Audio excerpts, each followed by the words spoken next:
ये कहानी है एक ऐसे इंसान की जिसने अपने दर्द को अपनी ताकत बना लिया। ये कहानी है डॉक्टर भीमराव अंबेडकर की। एक छोटा सा बच्चा जिसका नाम था भीमराव, जिसे स्कूल में बाकी बच्चों के साथ बैठने तक की इजाजत नहीं थी।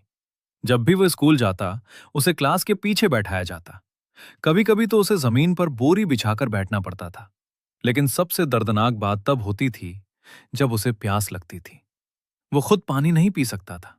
उसे इंतजार करना पड़ता था कि कोई ऊंची जाति का इंसान आए और उसे ऊपर से पानी पिलाए।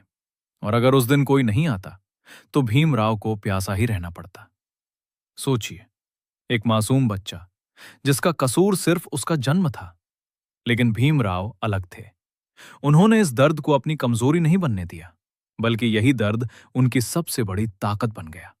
समय बीतता गया और भीमराव की पढ़ाई में रुचि बढ़ती गई। उनके पिता चाहते थे कि उनका बेटा पढ़ लिख कर कुछ बड़ा बने, और भीमराव ने भी ठान लिया था कि उन्हें अपने हालात बदलने हैं।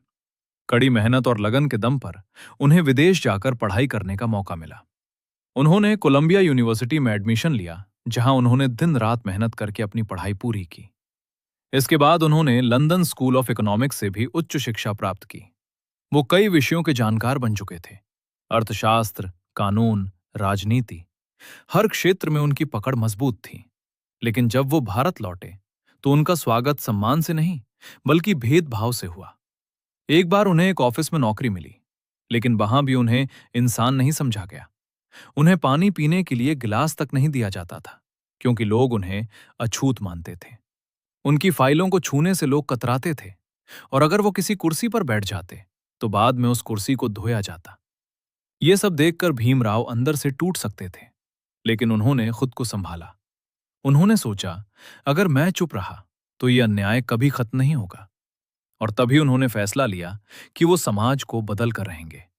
उन्होंने लोगों को जागरूक करना शुरू किया। उन्होंने भाषण दिए, लेख लिखे और समाज के हर वर्ग तक अपनी आवाज पहुंचाई। उनका एक ही सपना था, एक ऐसा भारत जहां हर इंसान को बराबरी का अधिकार मिले। धीरे धीरे उनकी पहचान एक महान विचारक और नेता के रूप में बनने लगी। और फिर वो समय आया जब भारत आजादी की ओर बढ़ रहा था। देश को एक ऐसे संविधान की जरूरत थी जो हर नागरिक को समान अधिकार दे। और इस महान जिम्मेदारी के लिए चुना गया डॉक्टर भीमराव अंबेडकर को। उन्होंने भारतीय संविधान का निर्माण में सबसे अहम भूमिका निभाई।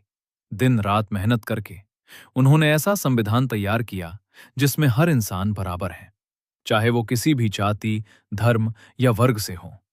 उन्होंने ये सुनिश्चित किया कि अब किसी को पानी पीने के लिए भी तरसना ना पड़े।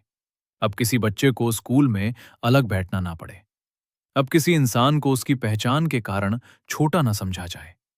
ये सिर्फ एक कानून नहीं था, ये एक नई सोच थी, एक नई शुरुआत थी।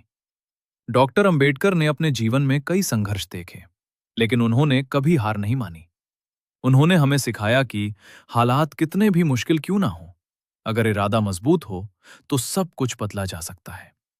आज हम जो अधिकार और आजादी महसूस करते हैं, वो उनके संघर्ष का ही परिणाम है। तो अगली बार जब आप अपने अधिकारों की बात करें या बराबरी की उम्मीद रखें, तो उस इंसान को जरूर याद करें जिसने इसके लिए अपना पूरा जीवन लगा दिया। ये कहानी हमें सिर्फ इतिहास नहीं सिखाती, ये हमें हिम्मत देती है, आगे बढ़ने की प्रेरणा देती है। और यही है डॉक्टर भीमराव अंबेडकर की असली ताकत।